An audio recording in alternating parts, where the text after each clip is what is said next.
Leia biografias cristãs para que você possa ver a mão de Deus em todos os altos e baixos, nas tristezas e alegrias, nas perplexidades e perigos, nos desastres da vida de cada indivíduo. Isso ajudará você a confiar nele. Quem disse isso foi Elizabeth Elliot, e hoje nós vamos fazer exatamente isso sobre a vida dela. Eu li a biografia dela e eu quero conversar com vocês. Eu acredito muito que a gente precisa falar sobre Elizabeth Elliot.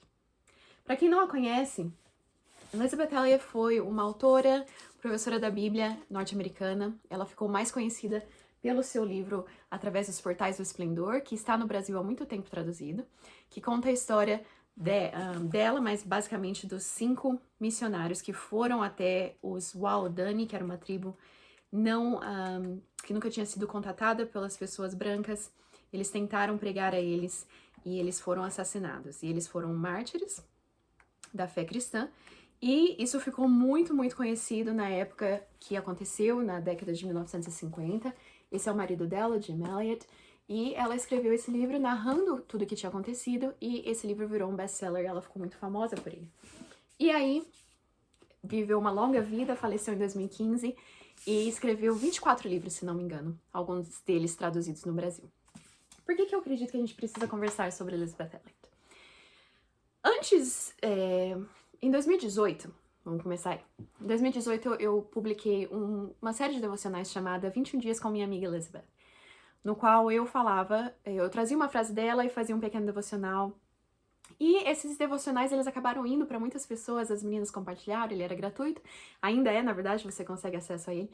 E foi bastante compartilhado e acabou que Elizabeth, ela ficou um pouco mais conhecida por minha causa. E eu digo isso sem nenhum orgulho, assim, de, por minha causa, mas as boas frases dela ficaram conhecidas porque as pessoas compartilharam esse PDF.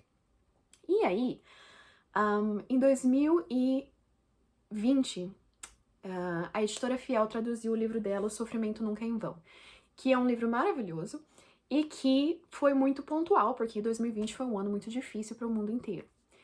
E aí, como eles viram que vendeu bastante, que ela é uma escritora que realmente atrai as pessoas, eles publicaram também em 2021 o Deixe-me Ser Uma Mulher, que é o Let Me Be a Woman originalmente, e depois eles publicaram em 2022, acredito, ou talvez em 2021 também, não me lembro, O Paixão e Pureza, que são outros livros dela famosos aqui também.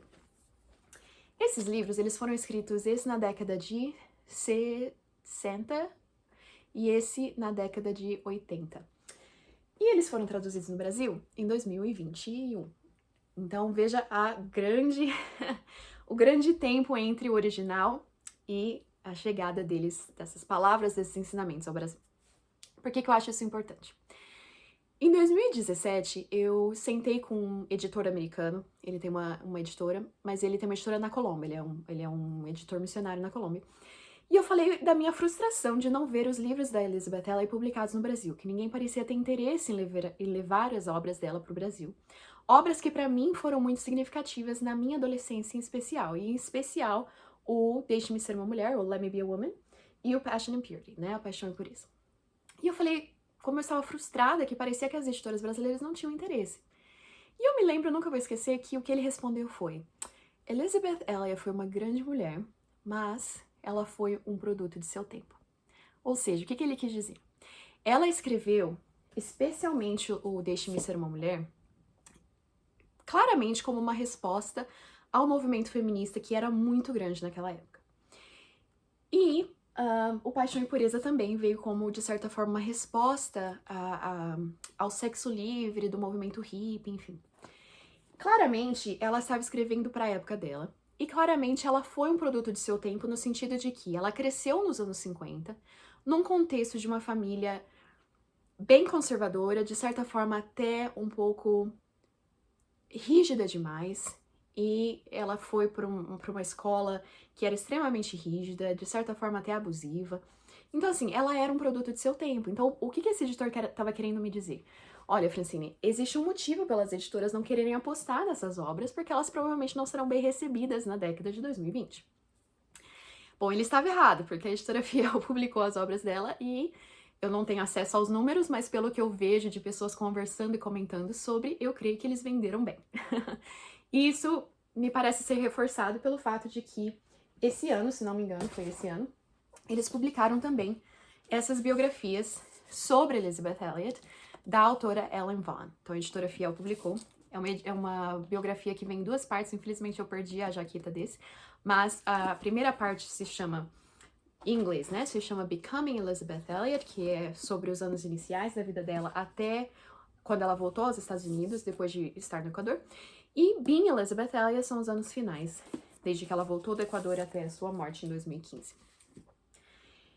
Por que eu decidi que a gente precisava conversar sobre isso? Porque uma vez que essas biografias estão em português, especialmente esse segundo volume, algumas coisas que foram escritas aqui me deixaram bastante triste, não no sentido de o que a escritora disse, mas de perceber a vida que a Elizabeth viveu, que eu não tinha a menor noção.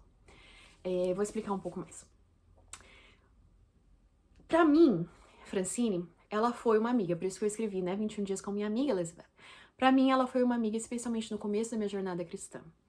E eu só a conhecia pelos seus escritos. E se você já leu os livros dela, você vai ver que ela era uma pessoa que falava com muita autoridade. Ela falava como alguém que tinha experiência, que tinha autoridade, uma professora mesmo.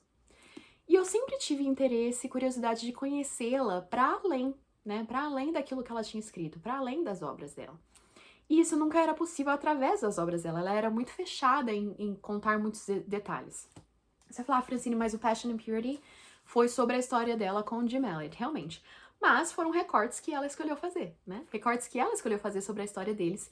E que quando você lê as biografias dela, tanto essa que eu falei pra vocês, quanto essa que não saiu no Brasil, que se chama Elizabeth Elliot Alive, você vai ver que o relacionamento dela com o Jim Elliot foi um pouco mais conturbado do que aquilo que ela escolheu dizer, né? Claro. Um outro livro, só pra fazer um parênteses, é o Devotedly, que saiu em português também pela Fiel, Com Devoção, acho que é o nome que eles deram, que é o livro que a filha deles publicou, com vários excertos das cartas deles. Então, esse daqui também é um livro que traz mais da realidade do relacionamento deles e um pouco menos do que o Passion and Purity trouxe, aquilo que ela quis recortar. Não que ela foi mentirosa, mas ela fez um recorte, né? Mas enfim, pra mim, quando eu li essa segunda parte, especialmente da biografia, a primeira parte não me surpreendeu muito, porque a primeira parte foi sobre a infância dela, que eu sabia que não me surpreendeu que ela foi pra uma escola extremamente rígida, que ela cresceu com muita disciplina, com uma família muito disciplinada, isso não me surpreendeu. Mas esse livro me surpreendeu. Os casamentos dela, o segundo e o terceiro casamento, me surpreenderam muito. A vida dela enquanto escritora me surpreendeu muito. Então eu sinto que a gente precisa falar. Por quê? Vamos voltar um pouco então. Quando eu li pela primeira vez o Deixe-me Ser Uma Mulher, eu estava noiva. Eu tenho até aqui, ó. Eu escrevi outubro de 2015. Foi quando eu comprei esse livro, eu ainda morava no Brasil. Eu comprei ele em inglês mesmo, porque não tinha no Brasil, como eu disse. E eu li, marquei muito. E eu me lembro de mandar excertos dele, partes dele pro meu noivo, hoje meu marido. E eu mandava mensagem, falava, nossa, Elizabeth Elliot disse isso. E eu me lembro que o Bo mandava, nossa, mas isso aí tá esquisito, né? Ou, não sei se eu concordo com isso daí. E eu me lembro que eu fiquei chocada. Eu falei, Bo, como é que você não concorda, Elizabeth Elliot? E não foi até muitos anos depois que eu realmente percebi que a visão dela de casamento, a visão dela de feminilidade, eram extremistas. Em alguns momentos até mesmo legalistas. E ouso dizer que em alguns momentos herética. Nossa, Elizabeth Elliot, você tá chamando de herética? Não.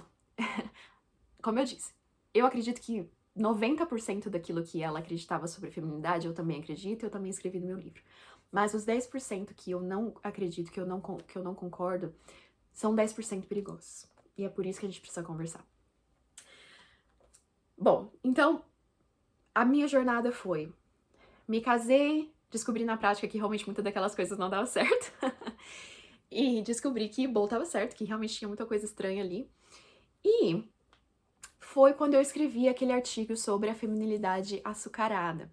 Eu comecei a ler para além das literaturas que eu sempre lia, Elizabeth Elliot, John Piper, Wayne Grudem, que era gente que eu sempre lia, Nancy DeMoss, que eram as pessoas que eu sempre lia no assunto de feminilidade. E aí eu comecei a ler além, comecei a estudar além, e comecei a perceber que, acho que eu não concordo com tudo isso. E foi aí que eu escrevi sobre o que na época eu chamei de feminilidade açucarada, mas que depois do meu livro eu mudei pra feminilidade exclusiva, que é aquela feminilidade que diz que a mulher tem que caber numa caixinha, senão ela está fora da vontade de Deus, né? Que a não ser que ela case, que ela tenha vários filhos, que ela faça um homeschooling, que ela fique em casa sem trabalhar, que ela se vista de certa forma, tenha certa personalidade, ela não cabe nos planos de Deus para a feminilidade. E eu comecei a perceber como isso não bate com a realidade da Bíblia e como isso realmente não bate com a realidade brasileira, né?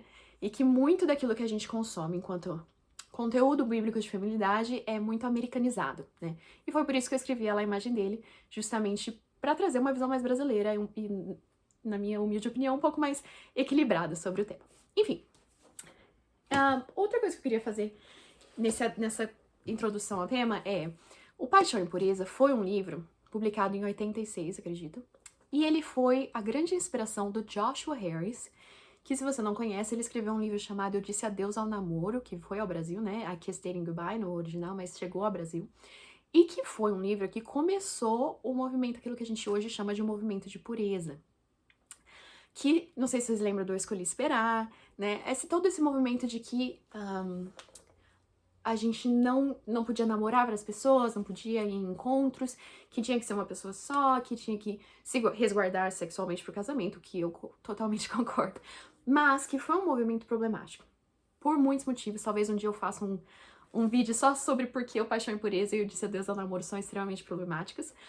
Mas por hoje, basta a gente dizer: essas visões são problemáticas. Já se revelaram problemáticas aqui nos Estados Unidos, teve um movimento totalmente contrário a eles.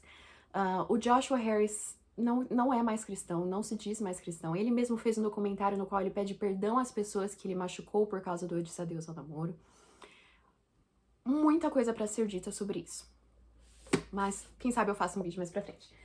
Mas tudo isso pra dizer que eu achei extremamente necessário a gente conversar, principalmente porque esses livros acabaram de chegar ao Brasil, né? Faz o quê? 4 anos que esses livros chegaram ao Brasil. Eles ainda estão influenciando muito a mentalidade brasileira, das mulheres brasileiras especialmente, sobre sexualidade, sobre feminilidade, sobre casamento. E isso me preocupa. Não porque eu não concorde com a Elizabeth, como eu já disse 3 vezes, mas porque muito realmente não acho que seja bom. Por que esse livro me chocou? O terceiro casamento da Elizabeth Elliot foi um casamento que eu descreveria, não foi descrito dessa forma nesse livro, eu acredito que não foi, eu descreveria com a palavra abusivo. O marido dela controlava absolutamente tudo sobre a vida dela, desde que hora ela poderia sonecar, qual a temperatura da casa, quantos trabalhos ela deveria receber, quantas vezes ela tinha que palestrar. Ele era absolutamente controlador e manipulador, e afastou ela da filha, afastou ela da família. Enfim, o irmão da Elizabeth diz nesse livro que o marido dela, o terceiro marido, Lars Gran, ele tinha crises de raiva todos os dias. Todos os dias. Elizabeth foi casada com ele por mais de 30 anos. Então, a maioria daquilo que eu consumi da Elizabeth, o Let Me Be a Woman foi escrito antes desse casamento, Passion and Purity foi escrito depois. Eu acho que isso se reflete também. Mas a maioria do que eu aprendi com Elizabeth nos seus escritos posteriores, no seu programa de rádio Gateway to Joy, veio dessa época em que ela estava em um casamento abusivo. E pra mim, quando eu li esse livro, quando eu terminei de ler essa biografia, eu chorei, porque pra mim foi como descobrir que uma amiga minha viveu 30 anos num casamento abusivo em que ela não saiu, em que ela não, como geralmente as vítimas, como acontece, ela nem sequer reconhecia enquanto abusivo. E por que isso me preocupa? Porque se você lê o Let Me Be a Woman, se você lê esse livro que ela escreveu antes desse casamento, você vai ver que ela sim acredita na submissão, assim como eu acredito. E se você quer saber como eu defendo isso, está no meu livro, Ela, a Imagem dele. Mas ela fala nesse livro que é um pouco até contraditório. Por um lado, ela diz que a submissão não significa que você deveria perder a sua identidade e que você deveria ser um capacho do seu marido, nada disso. Mas, por outro lado, Tem uma frase que eu até escrevi aqui porque eu queria trazer pra vocês. Ela diz em uma entrevista, em 1978, isso foi depois desse terceiro casamento abusivo, ela disse: quando uma mulher se casa, isso é exatamente o que ela disse, tá? Quando uma mulher se casa, ela morre para o seu passado, para o seu nome, para os seus outros compromissos, para a sua identidade e para si mesma. Por amor, ela assume a identidade do marido. Quando se torna mãe, ela desce à morte para dar vida a outra pessoa. Jesus diz que aquele que perde a sua vida a encontrará. Você percebe a nuance? Porque muito do que ela disse é verdade. Jesus realmente disse isso. Realmente a maternidade, a gente no parto, né? Basicamente desce a morte para dar vida, é morte que dá vida. Esse é um dos conceitos que a Elizabeth me ensinou que eu mais tenho no meu coração, essa questão de a semente tem que morrer para a nova vida germinar. Isso é muito bíblico. Mas você percebeu a nuance daquilo que ela falou? Que a mulher perde si mesma, perde tudo, perde nome, identidade, compromisso. Ela se assume na identidade do marido. Olha como isso é problemático. E eu não acredito que isso seja bíblico. Eu não acredito que isso seja bíblico. Inclusive, ela vai falar nesse livro aqui, fala que ela falava que, assim como Cristo, ele, uma coisa sobre a igreja, Cristo aceita a igreja, mesmo em suas falhas e tudo mais, ele a conquista, e a igreja totalmente submete, a igreja totalmente... Só que o homem não é Cristo, né? Então, ainda que nós tenhamos absolutamente essa analogia na Bíblia de Cristo e a igreja para o casamento, nós precisamos tomar muito cuidado de não colocar o nosso marido num pedestal como se ele fosse perfeito, porque ele não é. Então, quando o casamento se torna abusivo, que é o caso dela, é muito, muito, muito problemático a mulher acreditar que ela precisa se perder nesse casamento, aceitar o abuso, porque é isso que submissão significa. Não é isso que submissão significa. Nesse recorte desse vídeo, eu não vou explicar pra você exatamente o que significa a submissão. Eu tenho outros materiais nos quais eu faço isso, eu posso até tentar linkar eles aqui. O meu livro tem um capítulo inteiro sobre a minha visão sobre submissão. Mas eu acredito que, infelizmente, a Elizabeth, ela acabou vivendo aquilo que ela pregou da pior maneira possível. Ela escreveu tanto sobre a mulher viver sob o marido, né? Ela diz aqui, né? Para a mulher, ela se perde, ela assume a identidade do marido. E ela fez isso da pior maneira possível. Ela viveu num relacionamento abusivo. No final da vida dela, ela teve Alzheimer e ela já não conseguia mais palestrar. O marido dela continuava marcando compromissos de palestra, porque era assim que eles faziam dinheiro. E ele simplesmente sentava sua esposa idosa, já com Alzheimer, no palco e colocava um vídeo dela palestrando palestras antigas. Olha que nível de abuso. Isso é abuso de idoso, é abuso, né? E chegou a um ponto que a família da Elizabeth, eles mandaram ela para outro país, sem ele saber qual país que era. Olha o nível do abuso. E depois de um tempo, a própria Elizabeth pediu para voltar, porque ela falou: ele é meu marido, ele é minha cabeça. E olha como ela não tinha compreendido o que significa cabeça. Quando Paulo fala sobre cabeça, ele tá falando de um marido totalmente sacrificial, como Cristo, que não é o caso do que ela estava vivendo. Então, assim, o meu medo é que esses livros que saíram no Brasil, eu fico feliz que a Editora Fiel publicou também essas biografias, porque eu acho que isso vai trazer mais uma abertura de olhos das pessoas. Mas o meu medo é que esses livros da Elizabeth, o Deixe-me Ser uma Mulher, o Paixão e Pureza, eles estejam formando no imaginário feminino brasileiro, das mulheres cristãs, essa ideia de que eu preciso aceitar abuso, de que eu preciso aceitar um casamento disfuncional, porque é isso que Deus espera de mim. E me machuca, me dói muito, porque eu falei pra vocês, pra mim a Elizabeth era uma amiga mesmo. É uma amiga com quem eu amo, eu vou amar tomar café no céu. Mas pra mim é muito triste pensar que a minha amiga Elizabeth achou que Deus queria que ela ficasse em um relacionamento abusivo, porque ela achou que era isso que Deus queria dela. Então, pra mim, essa visão hiperconservadora de que a mulher, ela precisa se perder no marido, como a própria... Desculpa, tá calor. Como a própria Elizabeth disse, né? A mulher, ela assumindo a identidade do marido, eu acredito que isso em menor instância, um campo fértil para mulheres serem caladas, e em uma pior instância, em piores casos, um campo fértil para abuso. Então, assim, eu ainda amo Elizabeth absolutamente. Eu acredito que os livros dela, especialmente sobre sofrimento, são maravilhosos. Esses também são bons se você reter o que é bom, se você tiver uma mente crítica. Mas me faz muito triste saber que aquilo que ela viveu, a gente não soube até agora. E E como pra mim, isso é muito um reflexo daquilo que ela pregava, né? Um reflexo muito negativo daquilo que ela pregava. De que a mulher tem que aceitar esse tipo de abuso. Teve uma vez que uma mulher perguntou pra ela se ela acreditava que Deus realmente tinha feito as mulheres inferiores ao homem. E ela disse que sim.